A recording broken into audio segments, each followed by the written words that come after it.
राजा उत्तानपाद की दो रानियां, दोनों की यहाँ के पुत्र, लेकिन उत्तानपाद छोटी रानी से ज्यादा प्रेम करते थे।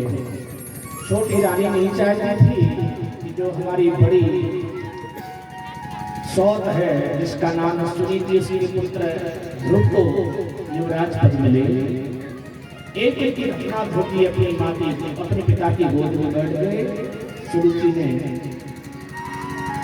हाथ पकड़ कर जमीन से उतार करके बहुत बुरी तरह से डांटा फटकारा और कहा, आज के बाद कभी यहाँ मत आ जाना।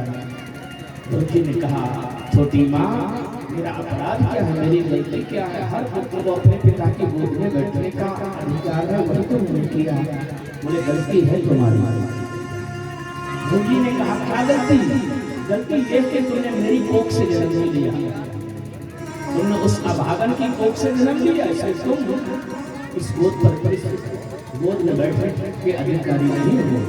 जाओ अपना तपस्या करना। ये कौन कह, सौ कह रही है, सौ तेरी माँ।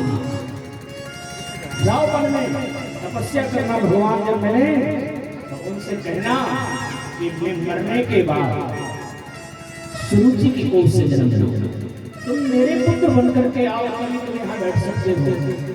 ये बात शुभ गई ध्रुव जी के लिए। अपनी माँ के पास आकर के गोद में बैठ गए और कहने लगे, माँ मुझे आज्ञा दो, मैं मन जाकर के तब करूंगा। सारा काम सुनाया।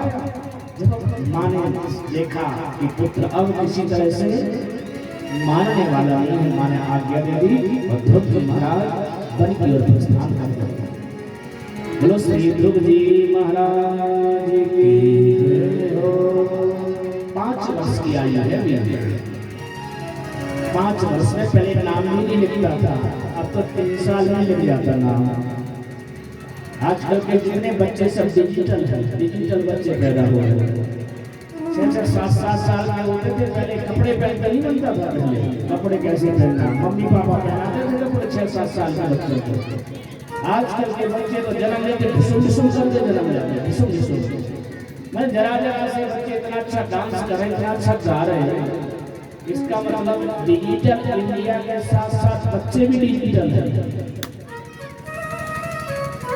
पहले जब स्कूल में नाम लिखता था तो ऐसा करना पड़ता था, ये कान बाज आ जाए ऐसे तो नाम लिख गया, नहीं पहुंचा तो बोले नहीं जाओ।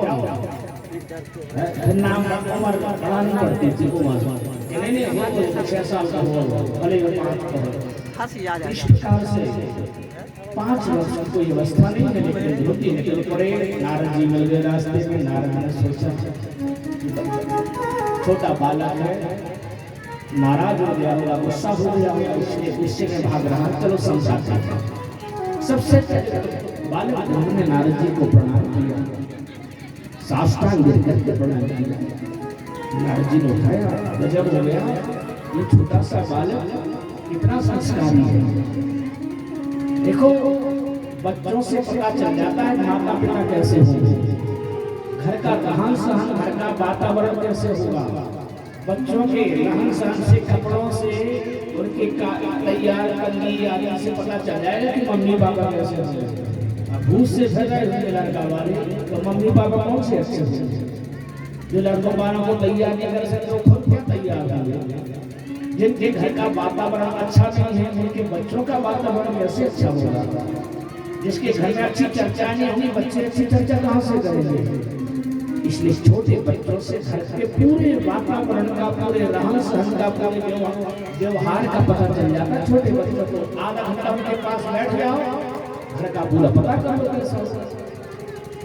ध्रुव जी को लोभ दिया, भय दिखाया नारद जी ने, लेकिन धन है ऐसा दृढ़ निश्चयी बालक लोभ में नहीं आए।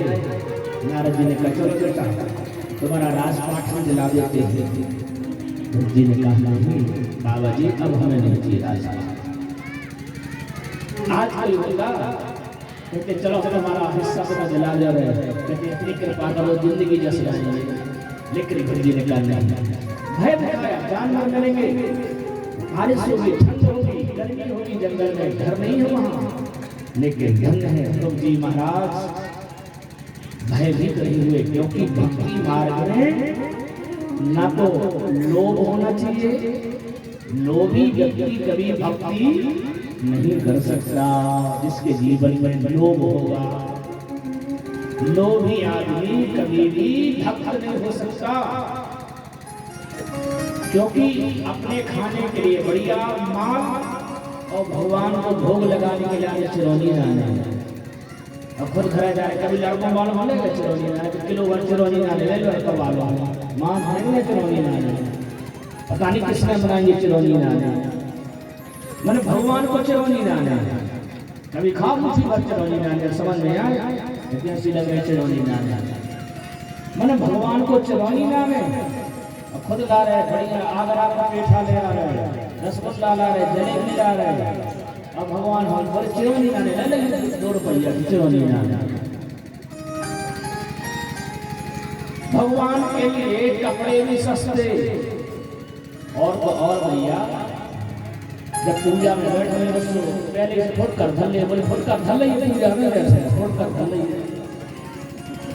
और जगह जाए सो बले बले, अब पूजा में बैठे से फुट कर धल ले फुट कर अंदर कुमार देख रही तो फुट कर रही लड़का मान सम्मान लड़का वाले धर्म फुट कर खुद खुद खावे जा बड़ी सुपारी, अब पूजा के आने अलग सुपारी, इतनी सी सुपारी चंदन लगा सुपारी लुढ़क जाएगा सुपारी, इतनी सी सुपारी। अब परमेश की पता नहीं बेचने वालों ने उनको नाम धर दो, बोले पूजा की सुपारी, मैंने जो घटिया चीज है वो पूजा किया है, जो खराब चीज है बोले पूजा क्या। लोभी व्यक्ति भक्ति नहीं कर सकता, जो व्यक्ति डरता हो भक्ति नहीं कर सकता। धोती महाराज ना तो लोभ में आए, ना भयभीत हुए, ना डरे, इसलिए नारद जी ने चेला बना दिया, शिष्य बना दिया, गुरु दीक्षा दी, क्योंकि बिना दीक्षा के भगवान मिलने वाले नहीं है। भाई मध्यस्थता मेडिएटर जो होता है एजेंट, वो गुरु ही होता है। भक्त को भगवान से मिलाने का काम कौन करता? गुरु जी। बिना गुरु दीक्षा के भगवान करते नहीं, इसलिए गुरु दीक्षा दे दिया।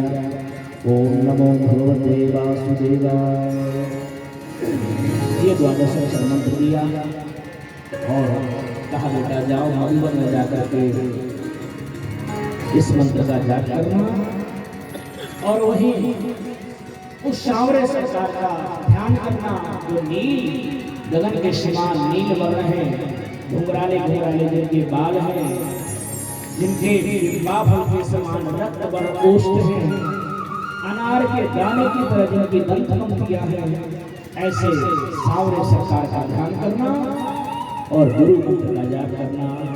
बस ध्रुव जी गुरु जी को प्रणाम करके पहुंच गए मधुबन में जमुना जी के किनारे, और जमुना जी के किनारे बैठ करके बस गुरु मंत्र का जाप कर रहे हैं।